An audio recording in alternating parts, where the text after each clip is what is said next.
Good morning. I hope you're doing well this morning, and it's time for Pro Talks. And so last week we covered about workers' classification, which is very important with the IRS. And so we went over full-time employees, we went over part-time and what they are, and how many hours roughly that each of them work, as well as who should be an independent contractor or a 1099, receive a 1099 at the end of the year from you. And so we went over those classifications, and then this week I want to talk about payroll taxes. We're going to cover today about federal payroll taxes or 941 reporting, as well as quarterly reporting for your 941. And also, you have some states have state withholding tax depending on the state that you're in. And then also we're going to talk about unemployment, which is a lot of times misunderstood by churches. And that is a 940 form. And so we're going to talk about those three things and just give you a quick overview and of what all three of those taxes are and what the responsibilities of the church and the payroll processor is. Of course, you know, at professional support staff, we do payroll processing. We handle all of these taxes for you, file them, make sure they're paid on time. And we can do that right from QuickBooks Online, and we just come right in the back as an accountant and process that for you right in your own books, which I believe is a huge benefit instead of having an outside payroll company where your payroll's outside of your own books.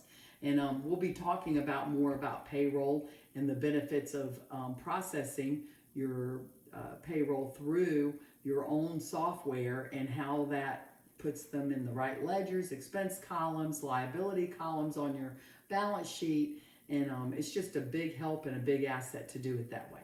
So, but first we're going to cover federal payroll taxes. These are taxes that are taken out of each employee's check every week. You have what we call FICA, which is Social Security and Medicare. And so those taxes, as well as federal withholding tax, is to be taken out of an employee's paycheck each week or each time you process that payroll. And so those also get deposited in. Sometimes the government requires, depending on your level of what you're paying, like if you're up to 50,000 or 100,000 or over, they will regulate you on if you have to pay those within 3 days of the payroll processing, or some is on a monthly, but usually it's no more than a monthly. So for instance, if I process payroll in the month of May and I processed it every week for a smaller business or church that is very small and goes under a minimum of a certain amount, then they would pay their taxes the next month. But for the most part, and most churches fall in this category, it's 3 days after you process your payroll, and they must be electronically filed and filed in a timely order and manner.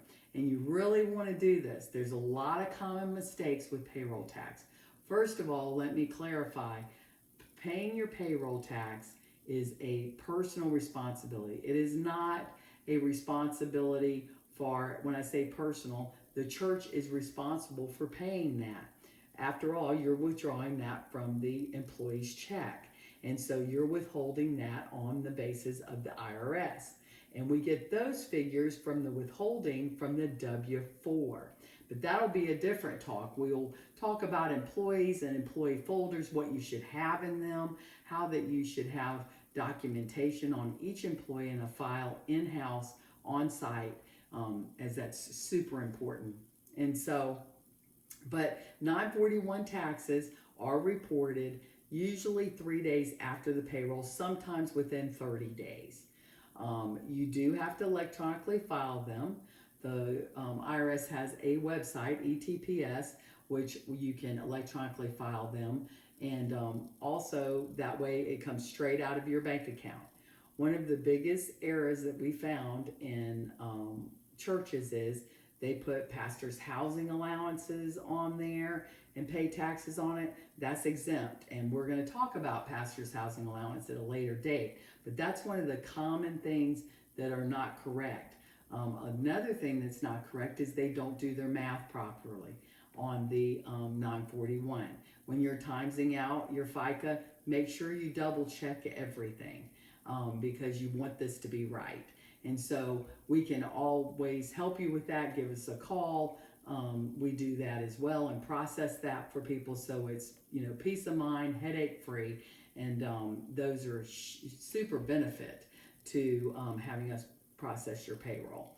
So, but anyway, the 941 taxes have to be filed each quarter. They should be reconciled to themselves. That means all the money that you took out of the paychecks plus what the employer owes, which would be 7.65 on each side. So the employee pays 7.65 and the employer pays 7.65 to take care of those FICA taxes. And so those have to be added up and totaled so that your quarterly 941 matches that. And the IRS checks that against itself. So be careful on doing your 941s. If you do make a mistake, you can of course file a 941X, and that is a different form, and we can help you with that if you need that and have done something incorrectly. But 941s are very important to be on time. The IRS can penalize you up to 100% of the tax. That's a lot.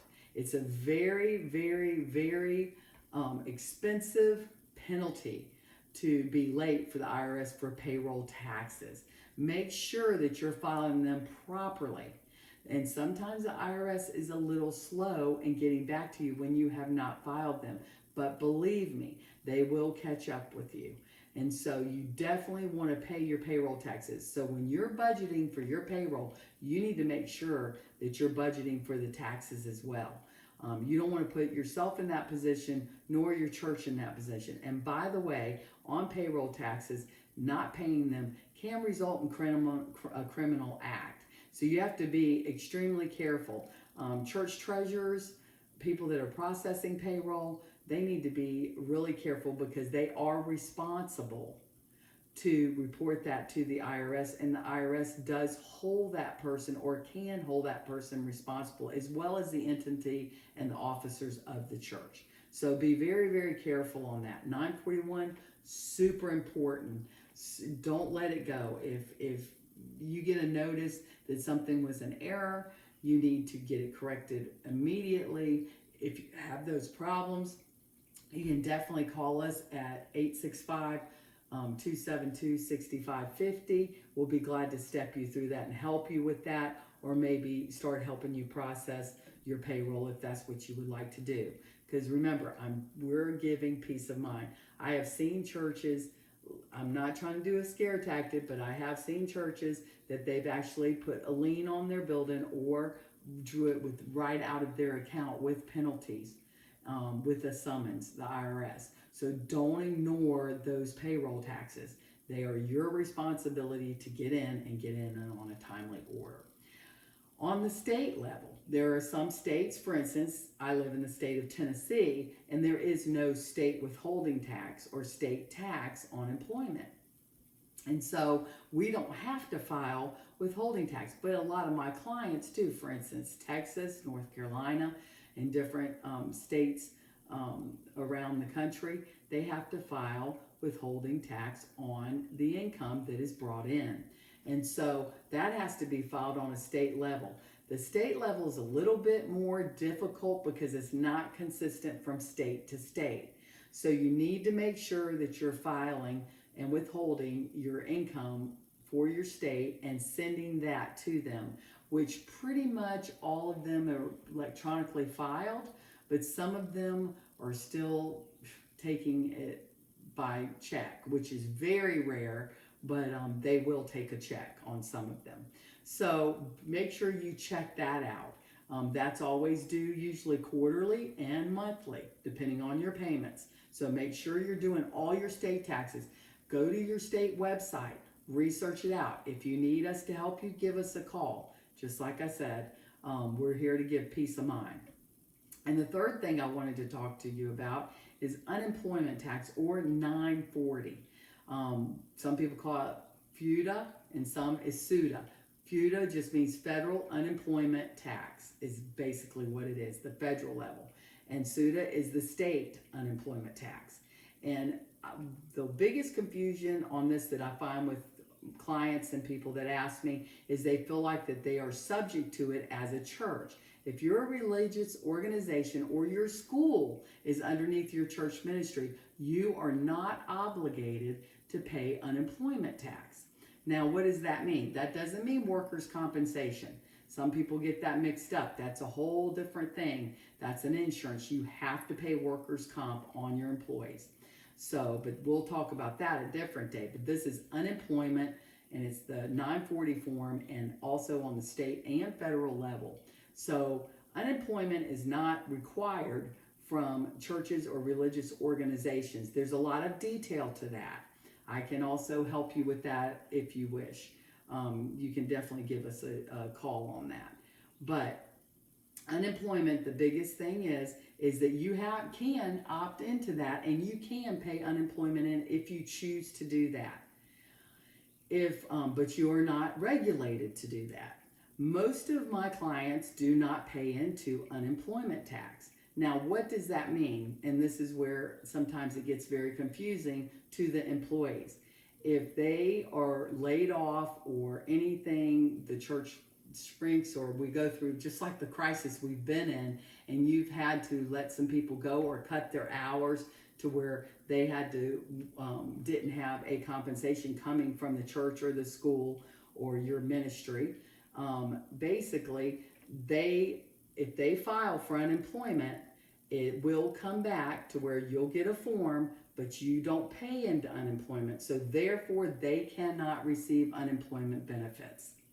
So let me say that one more time. If you do not pay into unemployment tax, federal and state, then your employees cannot draw unemployment from the state.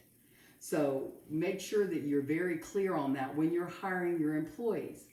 And so that's a decision you may end up making on your own.